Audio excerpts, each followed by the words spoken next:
Hello friends, welcome back to my channel. Today நம்ம இந்த வீடியோவில் தலைக்கவசம் அப்படிங்கிறத டாப்பிக்கை பற்றி தான் பேச போகிறோம். அதாவது நம்ம இருசக்கர வாகனங்களில் பல பேர் நம்ம பயணம் பண்ணுறோம்.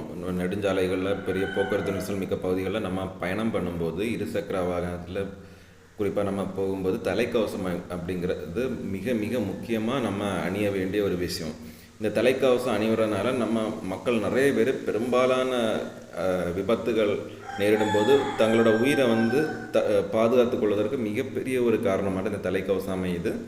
இது மட்டும் இல்லை, இப்போது ரொம்ப வெயிலாக இருக்கும்போது நம்ம உடம்பு தலைக்கெல்லாம் அந்த சூரிய வெப்பத்தோட ஒரு தாக்கத்துலேருந்து இந்த தலைக்கவசம் நம்மளை வெகுவாக பாதுகாக்குது.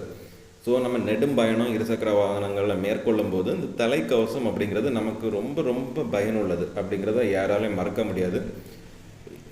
இது ஒரு பக்கம் இருக்கட்டும். இன்னொன்று, தலைக்கவசம் அணியாததுனால நிறைய இடங்கள் போக்குவரத்து காவலர்கள் எல்லாம் நமக்கு அபராதம் விதிக்கிறாங்க. ஸோ அதனால் நிறைய மக்கள் ரொம்ப கஷ்டப்படுறவங்களும் உண்டு. ஆனால் எனிவே தலைக்கவசம் நமக்கு ரொம்ப பாதுகாப்பு அப்படிங்கிறத நம்ம எந்த சூழலையும் மறக்கக்கூடாது, சரியா? அது இன்னொரு விஷயம், நிறைய மக்கள் ரொம்ப பக்கத்தில், அதாவது போக்குவரத்து நெரிசல் மிகுந்த பகுதிகளில் இருப்பாங்க. அப்போ ஏதாவது சின்ன சின்ன வேலைகள் பண்ணுறவங்க, அதாவது கன்ஸ்ட்ரக்ஷனில் வேலை பார்ப்பாங்க, பெயிண்டிங் வேலை பார்ப்பாங்க. இவங்களுக்கு ஜஸ்ட் ஒரு 100 மீட்டர் 200 மீட்டர் தொலைவில் ஏதாவது சின்ன சின்ன தேவைகளுக்காண்டி 2 வீலர் எடுத்துகிட்டு போவாங்க. அந்த டைம் அவங்க ரொம்ப வேர்த்து கொட்டி இருப்பாங்க. அப்போ அவங்களுக்கு எல்லாம் தலைக்கவசம் போட்டு அதில் போய் பக்கத்தில் போயிட்டு வர்றது சாத்தியம் இல்லாத ஒரு விஷயந்தான்.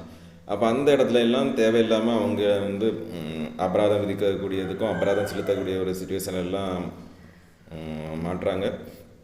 இன்னொன்று, நிறைய பேர் இப்போ காலையில் அலுவலகங்களுக்கு வேலைக்கு செல்லும்போது அப்போதான் குளிச்சிருப்பாங்க. அவன் குளிச்சுட்டு இருக்கும்போது தலையில் உள்ள ஈரம் சரியாக காயாது. அப்போ என்ன, அவங்களுக்கு அதனால் பல அசௌகரியங்கள் ஏற்படுது.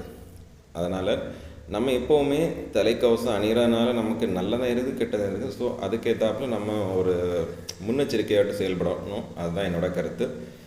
மேலும் அந்த தலைக்கவசத்தை அணிகிறதை பற்றி ஏதாவது உங்களுக்கு மேற்கொண்டு ஏதாவது தகவல் தெரிஞ்சால் நீங்கள் தயவுசெய்து கமெண்ட் செக்ஷனில் கமெண்ட் பண்ணுங்கள். எதாக இருந்தாலும் நம்ம அப்புறமா அடுத்த வீடியோவில் அதை பற்றி மேற்கொண்டு டிஸ்கஸ் பண்ணலாம். உங்களுக்கு இந்த வீடியோ பிடிச்சிருந்தால் லைக் பண்ணுங்கள், கமெண்ட் பண்ணுங்கள், சப்ஸ்கிரைப் பண்ணுங்கள். தேங்க்யூ.